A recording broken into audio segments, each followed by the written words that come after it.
Hello everyone, welcome back to Grandma's Storytime channel. Please don't forget to like, subscribe and comment. Today we are going to read together Disney's Alice in Wonderland.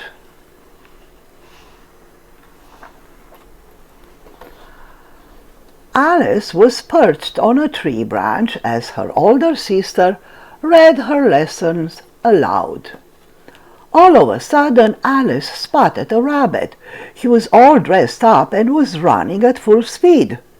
"Oh my! I'm late, I'm late, I'm late!" he cried as he looked down at his oversized pocket watch. Quickly, Alice followed him. The white rabbit headed down a dark hole. Without thinking, Alice followed him. Her dress parachuted and she floated down, down, down. After a long fall, she finally touched the ground. She saw the white rabbit running. Alice tried to catch up, but she was in a very long hallway. She soon lost sight of the rabbit. Alice discovered a little wooden door down by the floor. Suddenly the doorknob began to speak. "You're much too big," he said. "You'll have to drink from the bottle on the table." Alice drank from the bottle. She shrunk and shrunk until she was even smaller than the bottle and walked through the door. On the other side of the door, Alice called for the white rabbit. Instead, she bumped into two roly-poly little men who introduced themselves. "There is no white rabbit here, but we are Tweedledee and Tweedledum at your service." They began to dance and twirl around her. Alice walked a long time until she reached a charming house. She discovered that it was the White Rabbit's house. He sent Alice inside to fetch him a pair of gloves and a fan. When Alice got to the top of the stairs, she found a box of cookies and tasted one. She grew until her arms and legs poked out of the windows. "There is a monster in my house!" shouted the White Rabbit. Alice was stuck. She spotted the rabbit's garden from the window. Alice plucked a carrot from the garden and bit into it. She began to shrink until she was back to her normal height. She quickly exited the house. Just then, the rabbit remembered his appointment and took off in a hurry. Alice was in a very strange place. Butterflies and dragonflies fluttered around her, and some of the flowers could speak. She was really in a wonderland, where everything was different than the world she lived in.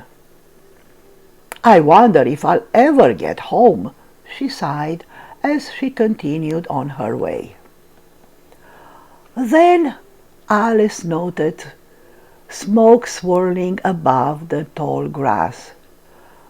There, on a mushroom top, sat a caterpillar, smoking a long pipe. Alice told the caterpillar that she wished to be a little bigger. The caterpillar told her that one side of the mushroom would help her grow, but Alice would have to guess which side. She took a chance and bit into a piece of mushroom. Alice grew so quickly that her head surpassed the treetops. All this growing and shrinking was making her so tired. "I wish to be my real height," she said. Alice remembered that she still had a few pieces of mushroom left in her pocket. She ate one and shrunk back down to her normal size. She kept a few pieces with her in case she would need them later. Alex heard singing, but she couldn't see anyone around her. Out of nowhere a mouth appeared, then two eyes. Finally, the body of the Cheshire Cat came into view. If I were looking for the White Rabbit, I would ask the Mad Hatter and the March Hare, he suggested before disappearing. Alice continued through the woods. Soon afterwards, Alice reached a clearing where a long table was set for tea. The March Hare and Mad Hatter sat at the table. The Mad Hatter explained to Alice that everyone had a birthday once a year, but there were also 364 unbirthdays to celebrate. That day they were celebrating an unbirthday and invited Alice to join them for tea. As the March Hare poured the tea, she bumped into the Mad Hatter, spilling tea on his vest and bow tie. The two began pouring tea on one another while a mouse, who was half asleep, recited a silly poem. "This is the most ridiculous tea party I have ever attended," said Alice. "I'm going home." Alex continued walking through the forest until she found herself in a garden full of rose bushes. 3 gardeners, who were shaped like playing cards, were painting the white roses red. They told Alice that the Queen of Hearts only liked red roses and explained that someone had accidentally planted white roses.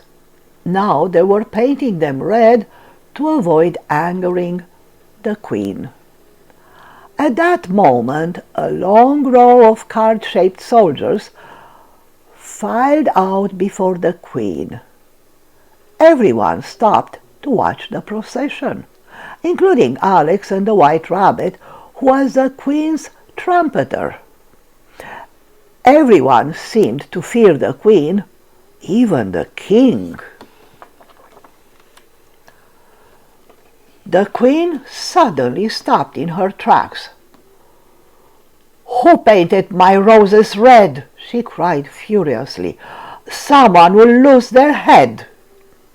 When she saw Alice, the Queen asked her if she knew how to play croquet. She was pleased to learn that Alex could indeed play, and ordered her to play a round. It was a strange game. The balls were hedgehogs and the mallets were flamingos. Alice quickly realized that the Queen was cheating to win. Each time the Queen hit the hedgehog, the crowd would cheer. When it was Alice's turn, she had trouble keeping her mallet from flying away.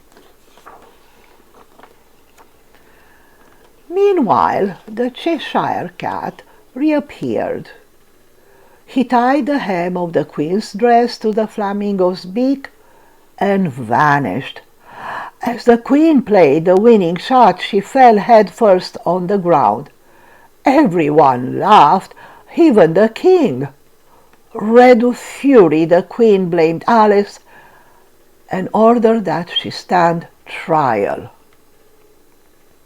The guards immediately brought Alex before the court, and the Queen announced the beginning of the trial. Alice's witnesses were very helpful.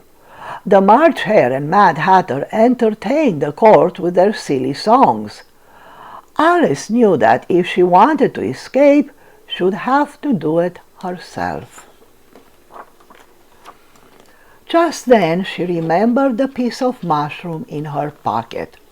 She took a bite and grew taller than everyone in the room. Everyone was frightened of the giant Alice. The guards ran for the doors, and the Queen ordered that all persons more than a mile must leave the court immediately. Before she left, Alice turned to the Queen and scolded her. As she spoke, Alice slowly began to shrink down to her normal size. When she had finished, the queen ordered her guards to capture her, but Alice escaped through the back door and ran as fast as she could.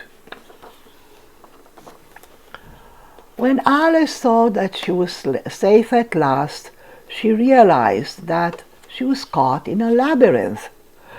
She could hear the footsteps of the guards who were searching for her. "How will I get out of here?" she asked herself. Then suddenly she had only one desire: to forget everything and go to sleep. Alice could hear the queen yelling in the distance, but the sound grew more and more faint. She glanced over her shoulder to see the Mad Hatter, March Hare, White Rabbit, and the Queen of Hearts chasing her, but they all seemed very far away. It sounded as though they were calling her name. "Alice! Alice! Alice, wake up! Will you kindly pay attention and recite your lesson?" Alice's sister asked as she shook her awake. Alice told her sister all about the strange dream as they walked back home for tea. The end. Good night and sweet dreams.